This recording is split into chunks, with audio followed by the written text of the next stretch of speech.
Hello అండి, అందరు ఎలా ఉన్నారు? Welcome back to my channel. మనకి ఎన్ని కూరలున్నా ఇలా క్రంచీగా సైడ్ డిష్గా ఏదన్నా క్రిస్పీగా కావాలనిపిస్తుంది కదా. అప్పడాలో, వడియాలో, లేకపోతే ఈ ఫ్రైసో. సో అప్పుడప్పుడు తిందాంలేండి. చూడండి మనకి ఎమ్మీగా ఎలా చేసుకోవాలో చూసేద్దాం పదండి. ఇప్పుడు బంగాళదుంపల సెలెక్షన్ కూడా ఇంపార్టెంటేనండి.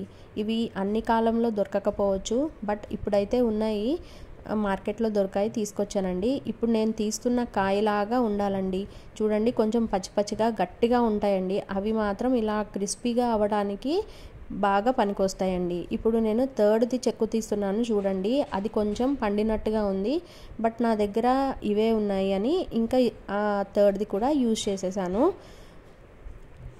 కానీ అది కూడా గట్టిగానే ఉందండి. ఇప్పుడు అన్నీ ఇలా పీల్ చేసేసుకున్న తర్వాత శుభ్రంగా ఈ భూమిలో పండేవి ఫస్ట్ కడగాలండి, మళ్ళీ పీల్ చేసిన తర్వాత కూడా కడగాలండి. కానీ ఇప్పుడు మనం 2 సార్లు కడిగేసిన తర్వాత ముక్కలు కింద కట్ చేస్తాం కదండి. ఇలా అడ్డంగా స్లైసెస్ కింద కట్ చేయాలండి. ఆ స్లైసెస్ని ఒకదాని మీద ఒకటి పెట్టి నిలువుగా కట్ చేసుకోవాలండి.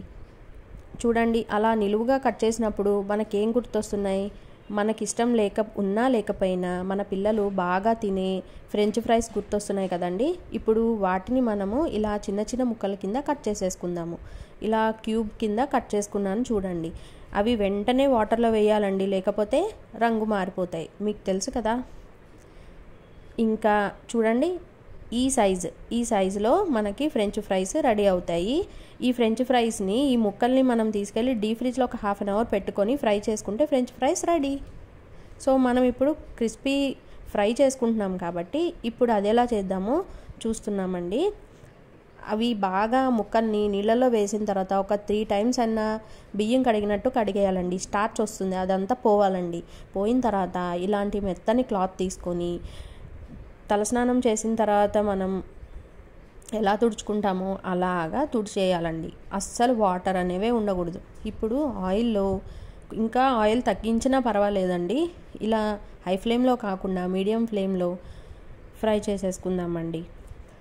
2 బ్యాచెస్ కింద వేసానండి, లేదంటే ప్లేస్ సరిపోక అవి బాగా వేగవు. బయట ఒకటే కలర్ వస్తాయి, ఇంకా లోపల గట్టిగానే ఉంటాయండి. సో 2 బ్యాచెస్గా తీసుకున్నాను.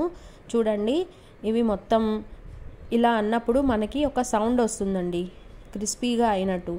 అప్పుడు మనం బయటకు తీసేసుకొని వెంటనే ఉప్పు చల్లేసుకోవాలండి. ఎందుకంటే ఉప్పు చల్లడం వల్ల ఇప్పుడు వాటికి బాగా పడుతుంది, లేదంటే మనం తాలింపు పెట్టుకున్నప్పుడు ఆయిల్లోనే ఉండిపోయి అవి చప్పగా ఉంటాయి.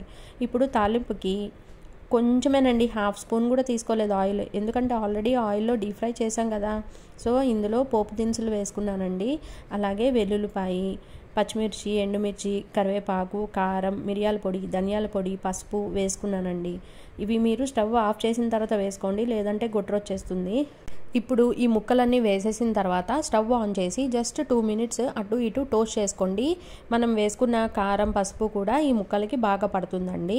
చూడండి చాలా యమ్మీగా తయారైనాయి కదండి. మీరు కూడా ఇంట్లో ఒకసారి ట్రై చేయండి. నార్మల్గా కూడా ఆయిల్ వేసుకొని ఉప్పు కారం వేసుకొని కూడా చేసుకోవచ్చు. ఇది కూడా ఒక స్టైల్ అండి, ఒక పద్ధతి. ఎంతైనా ఆలూని ఎలా చేసినా సరే తినేస్తాం కదండి. ఆలు అంటే కొంతమందికి చాలా ఇష్టం. చూడండి మీకు సౌండ్ కూడా వస్తుంది కదా, ఎంత క్రిస్పీగా ఉన్నాయో. ఉత్తివి కూడా తినాలనిపిస్తుంది కదా. మీకు ఎలా ఇష్టం ఆలు అసలు మీకు ఇష్టమా లేదా? కామెంట్ సెక్షన్లో కామెంట్ చేయండి. ఆలు అంటే ఇష్టమైన వాళ్ళకి ఈ వీడియో తప్పకుండా షేర్ చేయండి. అలాగే మన ఛానల్ని సబ్స్క్రైబ్ కూడా చేసుకోండి. థ్యాంక్ యూ ఫర్ వాచింగ్ అండి. చాలా యమ్మీగా రసంలోకి, సాంబార్లోకి, పప్పుతో ఏ కాంబినేషన్ అయినా సూపర్గా ఉంటుంది కదండి. ట్రై చేయండి. అలాగే ఛానల్ని సబ్స్క్రైబ్ చేయండి.